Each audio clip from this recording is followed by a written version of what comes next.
He's just a good old boy who loves burning rubber and driving fast.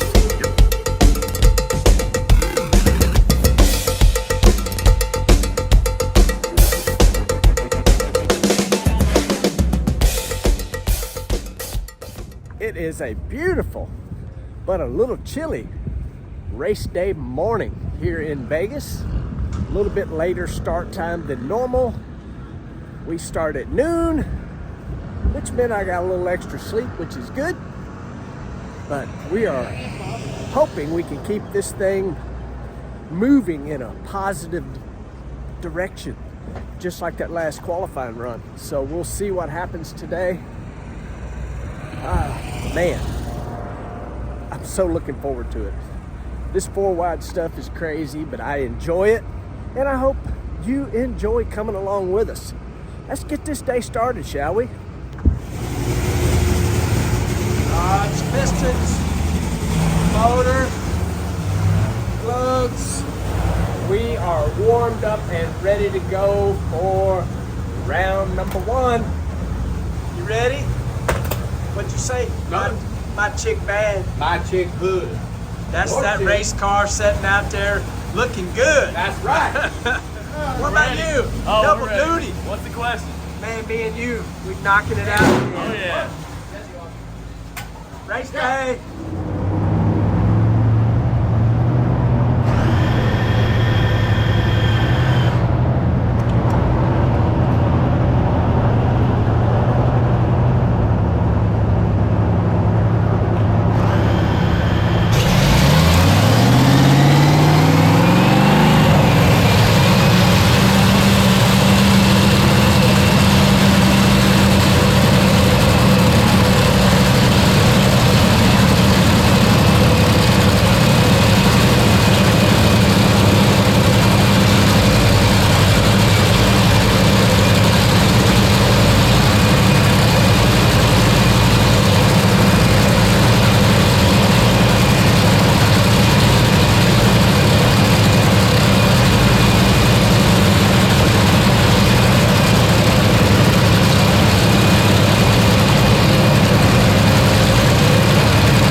Backstage, race day.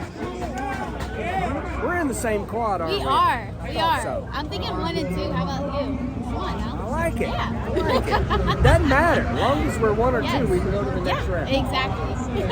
So we'll take that. A three-time world champion, Antron Brown. The Motorsport Hall of Famer, Stewart. Number 14 qualified for the first round last weekend, Krista Baldwin. And a three-time winner of the 2023 Tour, Clay Milliken. Oh, baby, the marquee action.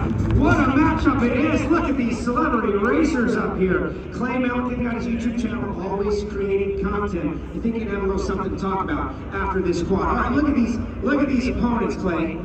Tell me what you're seeing. Well, all I see is I've raced Antron like every race this year, and now I add 2 more. You got a legend and a legend, and I'm just going to start all that out, though. That's what I do.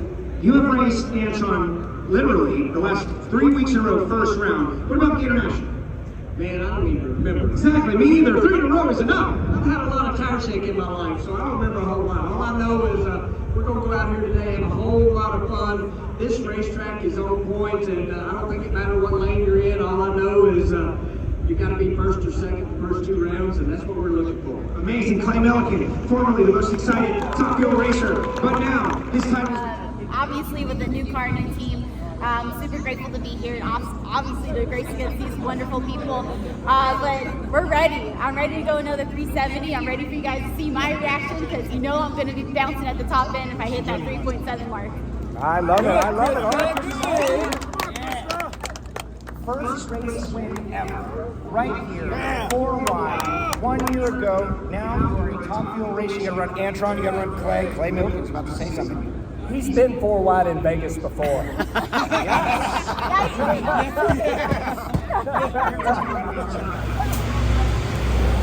Driver intro done. Time to roll up with the race car now. Second quad out. Let's go do this. Let's go. Race day, 4 wide. Antron, Krista, Tony, Stewart. Let's go. Go.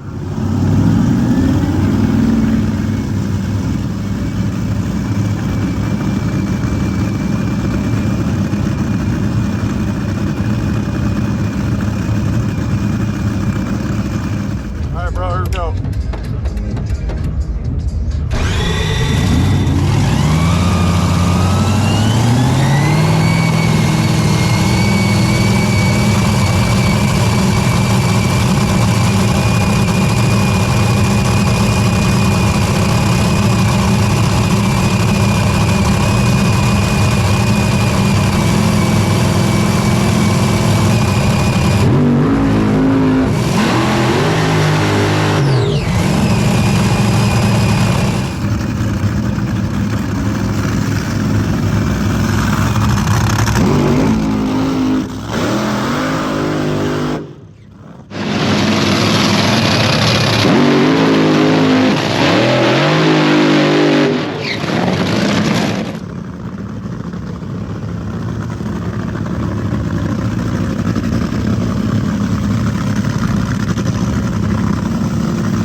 Dang it!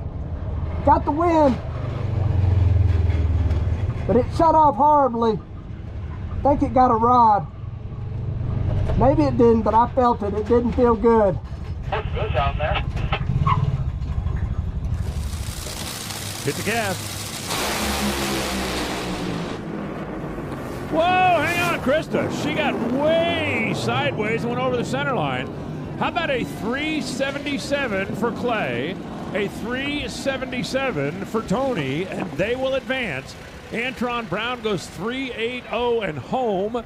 Krista Baldwin goes sideways, and she's fortunate to still have a race car. I don't know how you can get a top fuel car that far sideways. That was a wild one. Tony advances, Clay advances. Watch again on the mission replay. Clay Milliken and Tony Stewart were both 078 on reaction time, identical. Look at Krista. Whoa, man, did that thing swing back and forth. Identical reaction times at 078. Identical elapsed times at 3.773. The margin between the two at the finish line was half a thou, 0.0005. But look at the difference in speed. Clay Milliken, 335 miles an hour. Tony Stewart, 319 miles an hour.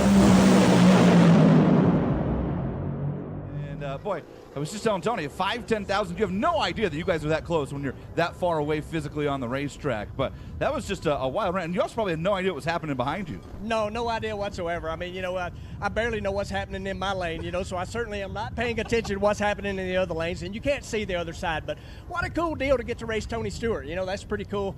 We've obviously been struggling, but when this thing runs on 8, it runs good. And right then, it run on 8, but unfortunately, it did kick a rod out. But Jimmo also said, I'm gonna be mean to number 8. It ain't gonna go out, and it didn't. So we got the win light. That's all that matters, and we're moving on to quad number 2. Let's go. And you figured out the Antron Brown kryptonite.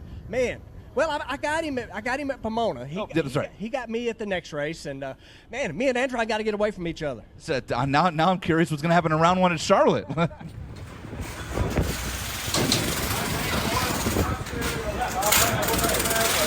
go, boys!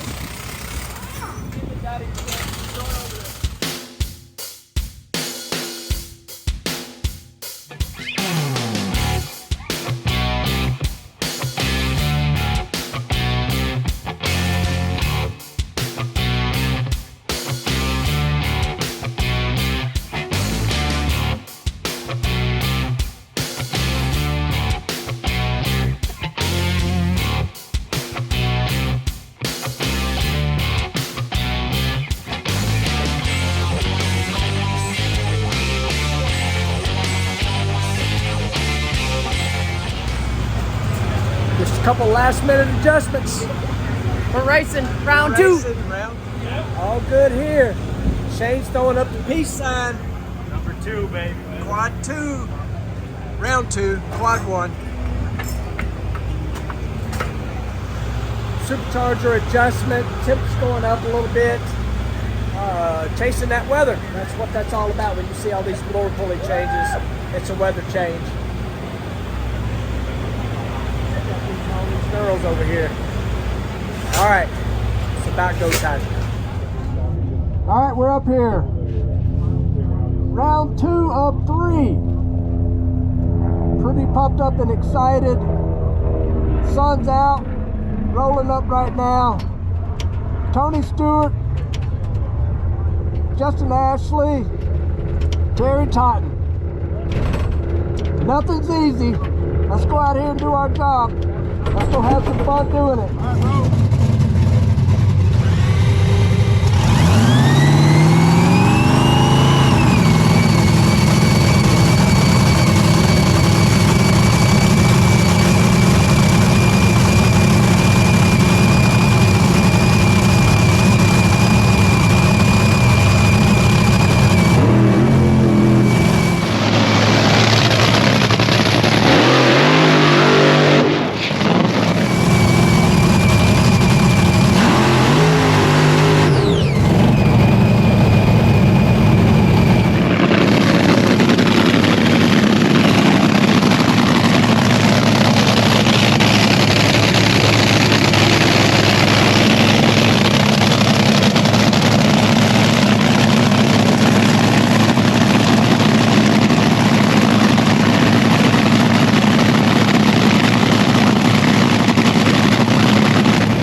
going to be Justin Ashley. It's going to be Tony Stewart running for the money here at the Strip in Las Vegas. Tony Stewart, 375, got there first, 322 miles an hour. Justin Ashley, 3.79, 298. It wasn't running happy at the finish line, but it was running long enough to get there. Clay Milliken goes 378. Look at the speed, 336 miles an hour. But it wasn't enough, and a 4:05 for Terry Totten. He was hoping for a little divine intervention and didn't get any. I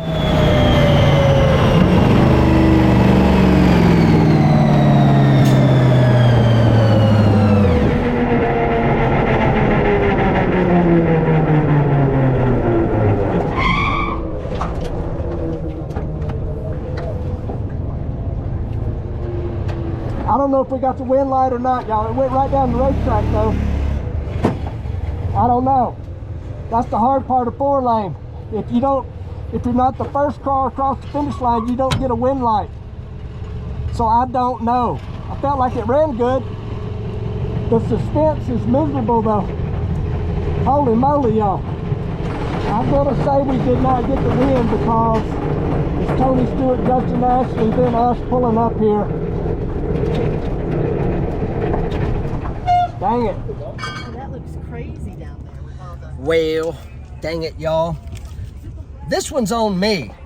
378, 336, loses to a 379 at 298.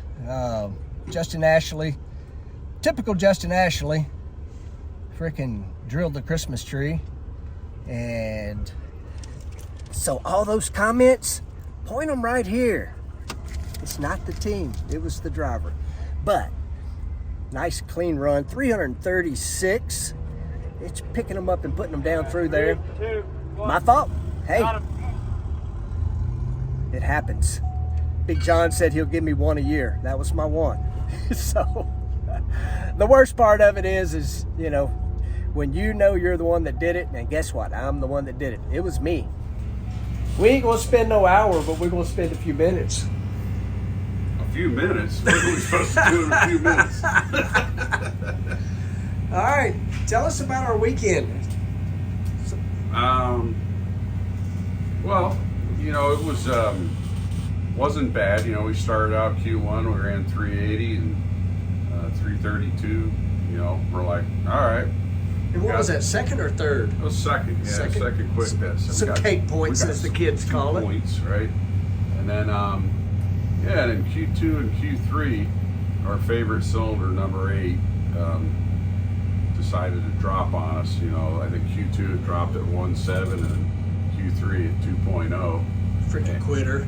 Yeah, it's a quitter. It was a loafer. And so Nikki and I, we were like, we need to punish this cylinder. So we went out on Q4 and got after it. We ran pretty good. You know, we had low of that session, 377, 332, I think it was. And we come back and, you know, all the parts in the engine, like, you know, basically rod bearings 1 through 7 looked like they worked hard, and number 8 was loafing again. And, you know, so we talked about it last night. It's like, this thing's gonna bite us. And so we hit it again to try to make it work a little, you know, pull its weight with the rest of them. So first round we went out, ran good. It ran 77, 335, but you know, when you stepped off the throttle, it knocked that, of course, number 8 rod out of it. Yeah. And well, like Nikki said, number 7 was the one doing the work, and it just got mad and kicked number 8 out of it. Yeah, that's what it was. Yeah. But you know, we punished the whole engine because of one bad little kid. Yeah. It was, you know, it was like, all right, well, we got to go up there. So we changed our mindset for the second round, and track was warmer, and tried to go up there, you know, hoping to run a, you know, a 77 or something like that. I think we went 78, 336, which was pretty good. All the little soldiers stayed in the engine that run, but you know, it's definitely tell the motor's a little lean, and you know, we need to work on it. But I would say, since Pomona, like, obviously Pomona was tough on all of us, and we bounced back in Phoenix, healed ourselves up a little bit, and then when we came here, we're like, all right, we can go race and get after this thing, and it was a good day. We won round and picked up a little bit of points, and got some qualifying points. Yeah, we know the car will run good, and just fix all the little gremlins we had, but yeah, They had a gremlin that Jimbo's like conveniently bypassing it. You are not a gremlin. It's definitely not a gremlin. We give you a good car, and we know where you're going to be. So yeah. Right now, I mean, we've just struggled. We've struggled. The guys have struggled a little bit. We've struggled a little bit with the car. The car is struggling a little bit itself. So. And I struggled today. Well, hey, we'll get the struggling out of the way right now, and we'll move on. You're all everybody's on the struggle bus. Yeah. one time. And here's what we do know on a serious note, but a team is a team, and everybody's together, right? So like, there's no I in team, right? Yeah. And we'll get all the headaches out of the way, and we'll, like we said last week, we will win. It's just a matter of time. Yeah. It's good. We'll just keep working at it. Rick and Robbie, they're always behind us, and Rick's always trying to figure out what he can do to make our lives easier over here. So it's just it's tough. The top fuel class is tough from top to bottom, and we just need to keep building on what we did, and we'll get back to the East Coast. Seems like this car likes the East Coast a little bit better. Yeah, of course it does. I don't know. It likes the mountain. Yeah. Unfortunately, no mountain this year. Yeah, well, I mean, there's a little. We'll see how we do at the little now. Yeah. Bristol. I kind of like that place. Yeah. That's a good place to do good at. It's close to home, but go back to the East Coast and go do another one of these 4 wides. It's you either love it or you don't. I actually like it, and we've done well. I mean, today, like I say, we had a little miss. Well, we didn't even really have a mishap. We just got beat. Yeah, well, That's but here's the thing with the 4 wide. It kind of what's weird about it is you can lose twice and still make the final. Yeah. So I don't know. It's just a different way of racing, but on the good side of it, the fans, it's good for the fans. Yeah. And like Jimmo said, you either love it or you hate it. It's total chaos on the starting line and at the finish line. So. Yeah, the good thing is that the 2 places we raced at 4 wide, that the track is solid. So like you could have gone up there and run in any lane and run good. And Charlotte's very much the same way. So I'm it's a like Nikki said, he could finish second both times in the first and second round, still win the race. Yeah, so. and like I like to say it, like like I said, you could lose twice. Exactly. So I don't know. It's just weird, but and I guess we've all gotten used to it because when we first did it, it was really confusing. Oh yeah. Guys are running everywhere. Crew guys would run right over anybody on the starting line to get to their tow vehicles. Some drivers didn't know what lane they were in. Yeah, they didn't know what light they were looking at. I don't think nobody made a mistake this weekend that I know of. No, It was solid. It was solid. It was. And I thought it was a good show, especially the final round. Even second round was, or the semis, whatever. It was a lot of good runs. Yep, it was. Yeah. That was good. I mean, our quad, 3 solid runs in that quad. Yeah. Oh yeah. Yeah, and then the next squad there was 4 solid runs. So it's and the finals were the same way. Yeah. So it was good. Yep. Yeah. So off to Charlotte. Off to Charlotte. We'll go back home, and you know, be nice to be at the shop, and then when we're ready to go to Charlotte, it's about a 20-minute ride. Yeah. So that'll be cool. Yeah, it will. That's really cool. And then we'll have hopefully Rick and Robbie will be out there, and whoever else wants to come out there it'll be a from power. RWR. It'll be fun. Yeah. And then, like, hopefully our friend Rick Fisher, you know, Fisher Honda, the Volume King. Well, and maybe he'll come visit us too. Well, maybe we'll see. George Papard. Yeah, we'll see. You know, he's. Appreciate you guys watching, liking, subscribing, and sharing. I told you I would get them in here. Donkey Kong Racing. Yeah. Today and we didn't spend an hour. Yeah, and today I was the donkey. So see y'all in the next one.